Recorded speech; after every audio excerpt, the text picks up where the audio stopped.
Hey, it's Byron Morrison here, and welcome to another episode of Teach Me Something in 2 Minutes. Today, my special guest is Jan Mehlhose. Welcome to the show. Thank you, Byron. Thanks for having me.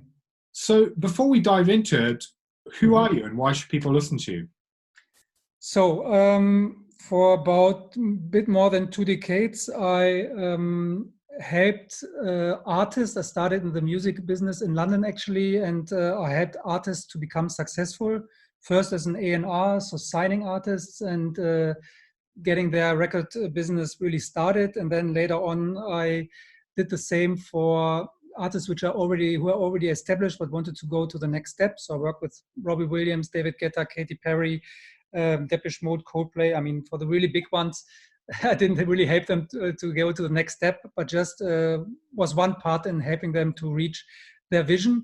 And then I moved to Tidal, which is like Spotify, and but more high quality from the sound, and is owned by artists like Jay-Z, Alicia Keys, and so on. And then I did the same for companies. And then I noticed, I can do this for companies. I made my own company in 2013, and since then I'm helping companies to reach their vision and to and now I'm doing the same. And then one point in last year, I noticed that I still want more meaning in my life and I need more purpose. So I shifted to doing the same and helping people, everybody to reach their vision. And I think that's what I'm quite good in, teaching people how to find their purpose and make money living their purpose and executing on it. Awesome. That's some very big names that you kind of got in there. Like, that must have been incredible to kind of go through. So yeah, I'm really excited for this. What's your show title? What are you going to be teaching us?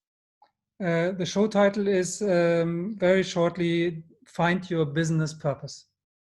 Awesome. Well, you've got your 2 minutes. Take it away. Okay.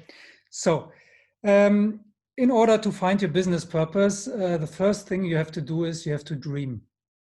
That's very important. And you have to feel your dreams. You really have to be aware of your dreams. And it can be so unrealistic as possible. Even if you are 45 years old right now and your dream is to become a professional footballer, that's fine. But be aware of it, feel it, and have this dream, have your passion, what you really want, because it's a great indicator, a great compass for your purpose. And then the second thing you do is you write down your skills. So right now, what you're really good at. And then you also ask your friends, people you trust, about your skills. And then you write them down and maybe narrow it down to 3 core skills, which everybody is aware of, which you definitely have. And then you combine your passion with your skills. And out of it, you find business ideas. So for example, let's say your dream was to become a professional footballer, but your skills is you're great in video animation. Then maybe you do learning videos for kids who still can become professional footballers. And this is just one idea. So maybe then you have also 3 or 4 ideas. And then the next thing is, that's very important, you have to expose yourself.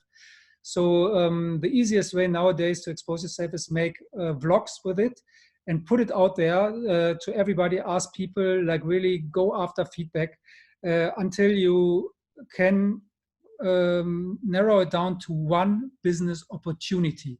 Because if you get a lot of feedback for this business ideas and one is like verified, and maybe you ask also people to put in their email address to some little action. So you see there's some traction from this idea, then you have a business opportunity. And if it's really based on your skills and in your passion, then it's your business purpose. Awesome.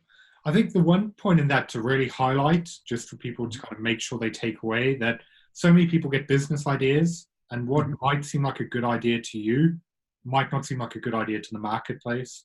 So just to kind of like build on what you said, like doing that verifying and go and find your target customer and speak to them and be like, do you actually want this? Because if not, you can waste so much time and money and effort on something that isn't going to work and it takes you away. So Yes. Is there any kind of advice you could kind of give to the audience of what to do next? Like, let's say they've got a few ideas in their head.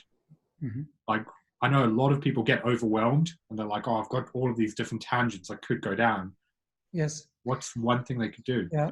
So my advice is for most people, I mean, you have to look at the situation, but most people I think who want to do this are in a job, often a job which they don't really like, or it's not really fulfilling them.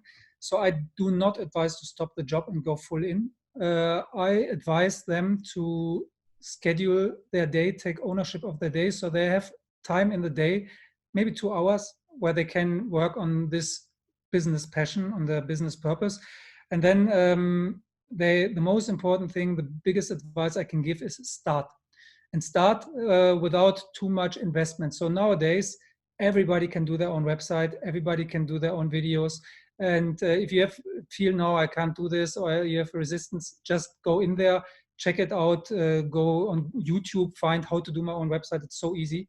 If you ask me now, I can do one for you in an hour, and I'm not great in doing websites, but it's really easy.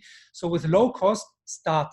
And then and you might change the business 3-4 times, but if you put in high maintenance cost, that's not possible. If you do it really low cost and just try to get 3 customers, 4 customers, and then see what they like, ask your customers, change it around, then you will find your ultimate business. Most probably it will change during the process still. Awesome. I think that's incredible advice, because I see a lot of people saying they want to start a business, but they can't afford it. They don't have the right equipment. They don't have the right tools, but everything's so simple. Like, you can build a website on your phone. You can just film, like my videos, all I use is an iPhone.